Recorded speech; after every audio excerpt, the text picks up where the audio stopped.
Temba, and I'm here to give you what we call Kidlines at Little News Ears. I'm all about teaching kids on Earth about Black community news. Our first Kidline is, historic Congo Square in New Orleans is in danger of disappearing. What's Congo Square? It's a place where Black performers have danced and performed in New Orleans for hundreds of years, back to the 1740s. Can you believe that? Drummers have played music there in modern times to honor ancestors and the home culture of enslaved Africans. The mayor of New Orleans has decided to put the new city hall right on top of Congo Square, practically eliminating it. Many people are unhappy and protesting. Our second Kidline is, the Black Forager has 1.7 million people watching her forage. First, what's foraging? Foraging means searching and finding food to eat in the woods or even in your backyard. Like, think of looking for berry patches in order to live on berries. Alexis Nicole Nelson calls herself the Black Forager, and she has 1.7 million TikTok followers. She shows people how they can find foods in nature. She finds black walnuts or even milkweed, which caterpillars eat, and makes fritters with them. Cool, huh? Our third Kidline is, wave riding, also known as surfing, is enjoyed by people all over the world who live near the ocean.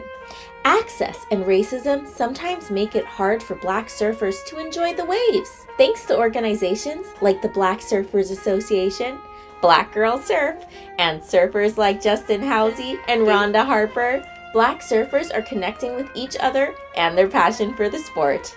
Our fourth Kidline is, the Harlem Hellfighters just earned a Congressional Gold Medal for their bravery in World War I. The Harlem Hellfighters were a segregated all-Black army regiment during World War I. Despite prejudice, they fought and sacrificed for their country. Now, more than 100 years later, they are being rewarded for their valor and service to their country. Our fifth Kidline is, critical race theory is making some politicians and people angry. First, what is critical race theory, or CRT? It's a way that professors and researchers described race, beginning in the late 1970s and 1980s. The basic idea is that racism is part of the laws of our society. One clear example of this would be something called redlining. Redlining began in the 1930s when the federal government and bank officials drew lines on maps where the majority of people were Black, and then they didn't give people loans in those areas. This practice kept Black people from having the same opportunities to own homes than people who lived outside of the line. Some people believe it is important to teach these historical facts as a part of understanding racism. Some politicians are now making bills against teaching CRT in schools in states like Idaho, Iowa, Oklahoma, and Tennessee.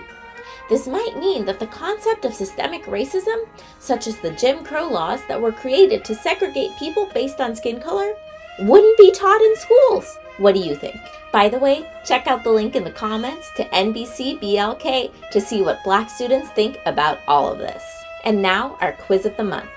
During what war did the Harlem Hellfighters fight? A. World War I. B. World War II. C. The Vietnam War. The answer is A. World War I. Thanks for listening to Temba's Kidlines. There's lots more news for kids streaming at LittleNewsEars.com. We're also on YouTube and major podcasting platforms.